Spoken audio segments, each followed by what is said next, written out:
La mélodie des jours de Lorraine Fouché, chez Robert Laffont. Lucie, Léa, nos prénoms commencent par la même lettre. L, comme liberté, lumière, liesse, longtemps. Ma grande-tante Théonile, dite Théo, concluait les histoires qu'elle me racontait autrefois pour m'endormir par ils se marièrent, ils vécurent heureux et eurent beaucoup d'enfants. Je n'ai pas de mari, tu n'as pas de père, tu es ma fille unique, et nous vivons heureuses. J'aurai 30 ans bientôt.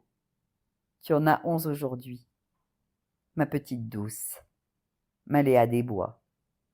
Avec ton t-shirt vert, ton pantalon rouge et ton goût pour les fraises, Mara des Bois, tu mérites plus que jamais ton surnom. Tu tournes autour de moi, fébrile.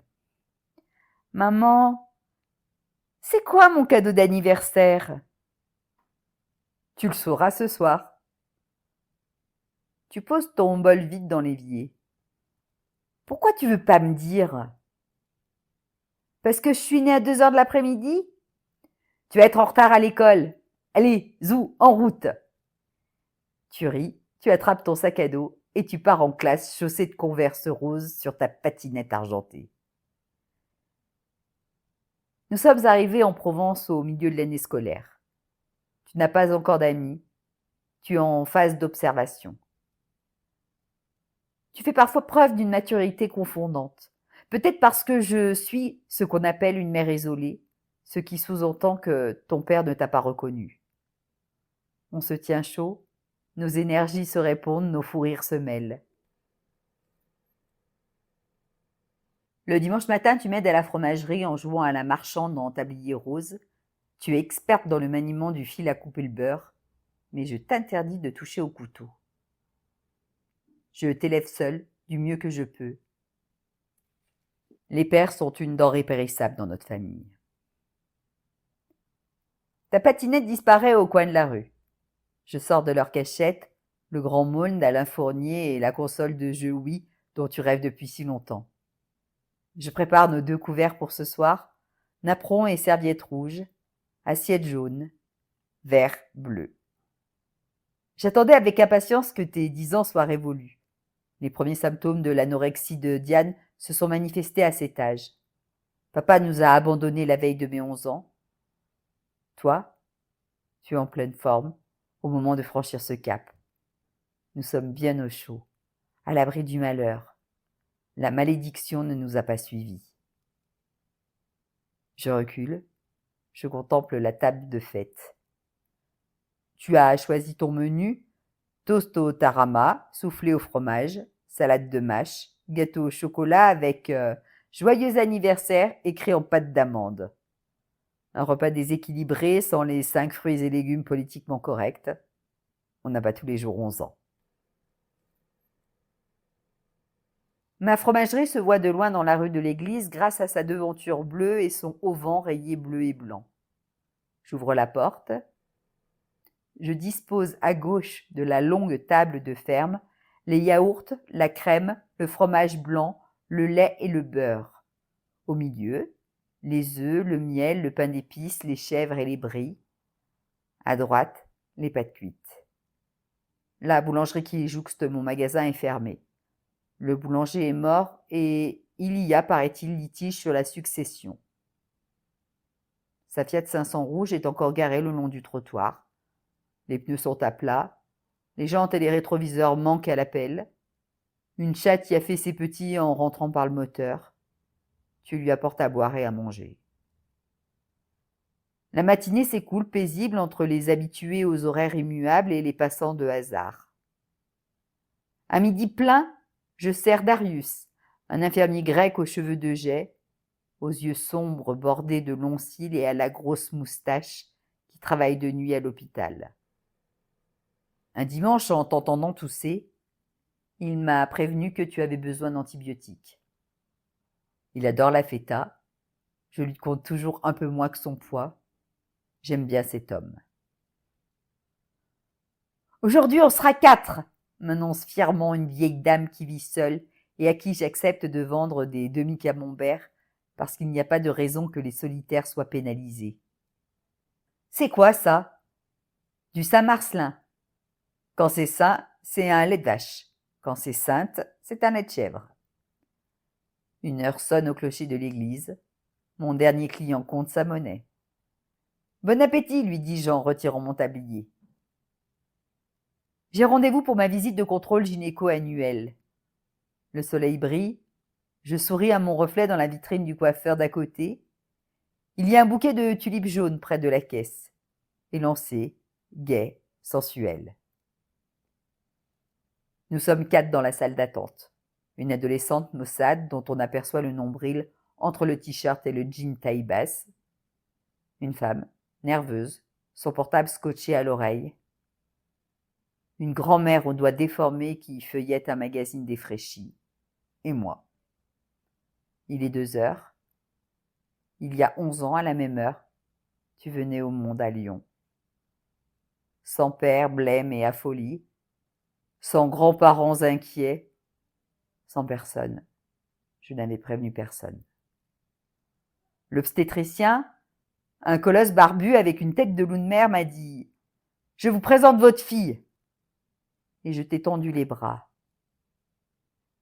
La nuit où tu as été conçue, c'était la fête. Je trouvais ton père superbe. Tu lui ressembles, ma petite douce. La gynéco aujourd'hui, c'est une femme. Viens me chercher. Je pénètre à sa suite dans une pièce agréable aux rideaux bleus, semés d'oiseaux blancs. C'est ce que je remarque en premier. Cet envol joyeux de mouettes sur fond de ciel bleu. C'est cela dont je me souviendrai. La gynéco a un beau mari, aux cheveux poivre et sel, et un labrador beige, qui sourit sur une photo au mur au-dessus de la table à étrier. Elle m'invite à m'asseoir en face d'elle. Puisque vous venez pour la première fois, je vais établir votre fiche. Je lui donne mon nom, mon adresse, je ne fume pas, j'ai été enceinte une seule fois, à 18 ans, je n'utilise aucun moyen de contraception puisque je n'ai pas d'homme dans ma vie, rien à signaler, je me porte comme un charme, je suis en pleine forme, le contraire serait malheureux à mon âge.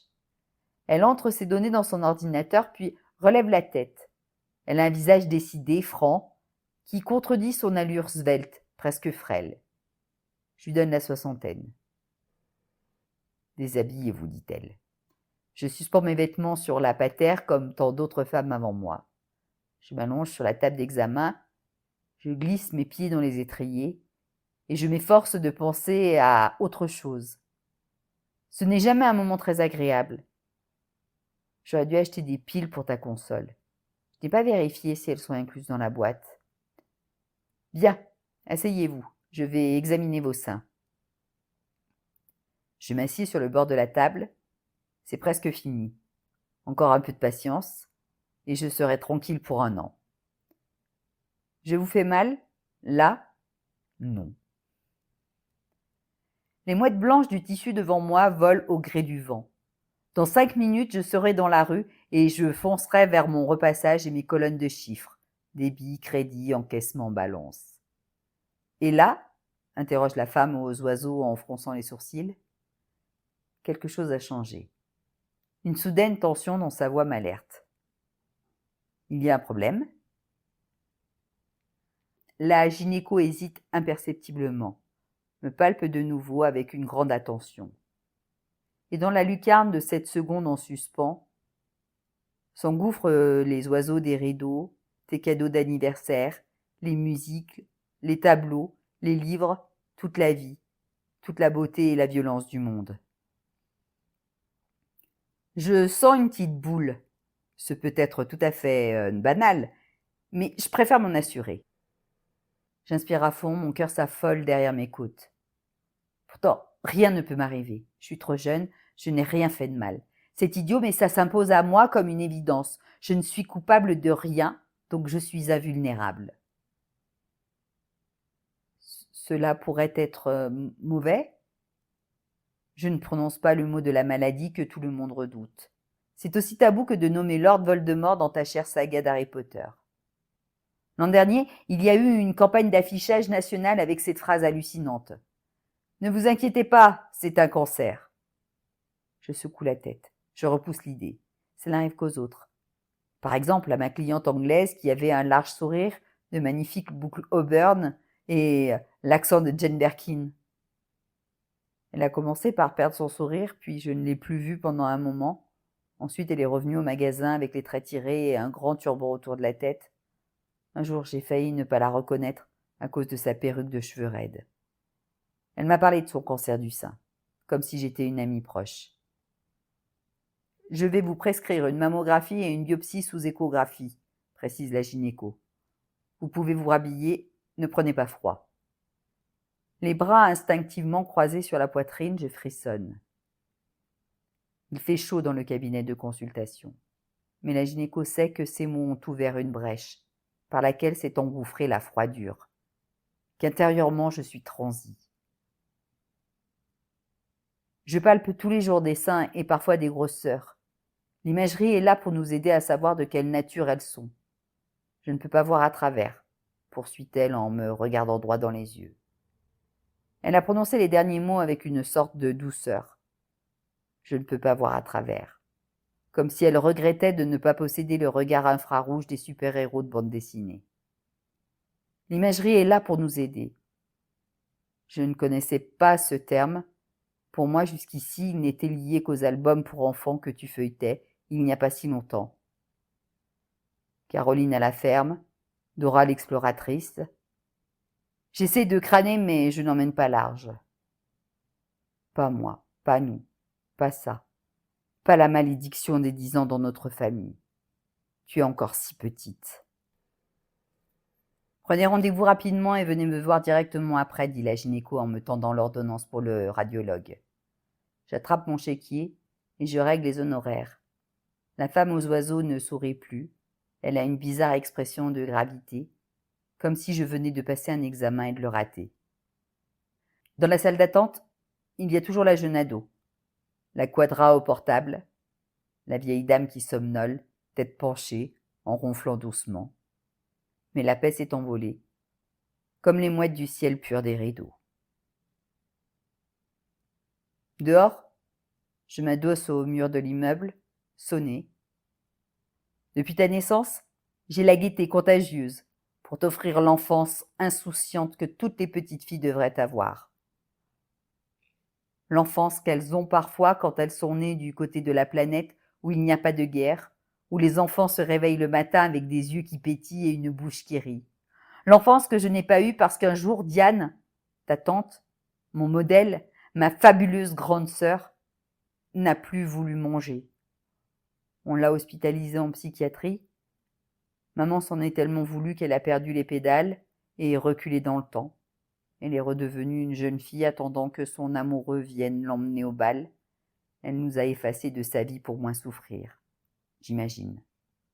Papa n'a pas supporté, il nous a carrément quittés sous prétexte de nous aimer trop. Diane faisait de fréquents séjours à l'hôpital. Moi, je trouvais refuge chez Théo. Maman est restée vulnérable. Papa n'est jamais revenu. Je garde de l'époque d'avant une photo d'une douceur poignante où nous sommes tous les 4 enlacés avec un sourire contagieux à vous fendre le cœur. Elle est dans un tiroir de ma table de nuit. Tu la sors parfois, petite Léa. Tu l'observes en silence. Il y a des coups qu'on ne voit pas venir. On n'amortit pas la balle. On se la prend plein fouet. On se laisse déchiqueter, briser, anéantir. Ton père ne pourra pas t'abandonner puisqu'il ne te connaît pas. Je n'ai pas pleuré quand j'allais voir Diane à l'hôpital et que son regard m'appelait au secours, alors que je ne pouvais rien faire d'autre que l'aimer. Je n'ai pas pleuré quand papa a pris la poudre d'escampette comme un voleur, ni quand l'odeur de son eau de toilette dans le placard de l'entrée me tordait le cœur chaque fois que j'y décrochais mon manteau.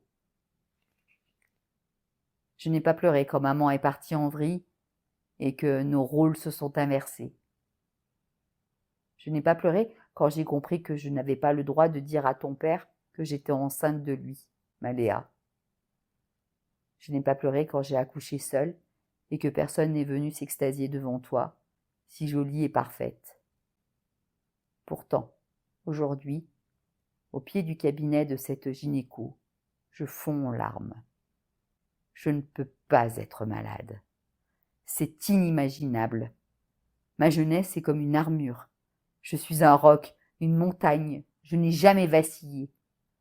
Je ne peux pas vaciller. J'aime les petits hauts ajustés en été, les pulls cintrés en hiver. Je sais que le corps se modifie avec l'âge, que j'aurai des rides, des seins moins lourds, des membres moins souples, un ventre moins plat. Un jour, la pollution défigurera la terre, les humains se déplaceront en soucoupe volante et je serai une vieille dame fragile qui prendra des médicaments. Dans un siècle, dans une éternité. Je croyais avoir tout mon temps. Je croyais qu'une fois passé le cap de tes 11 ans, nous ne risquions plus rien.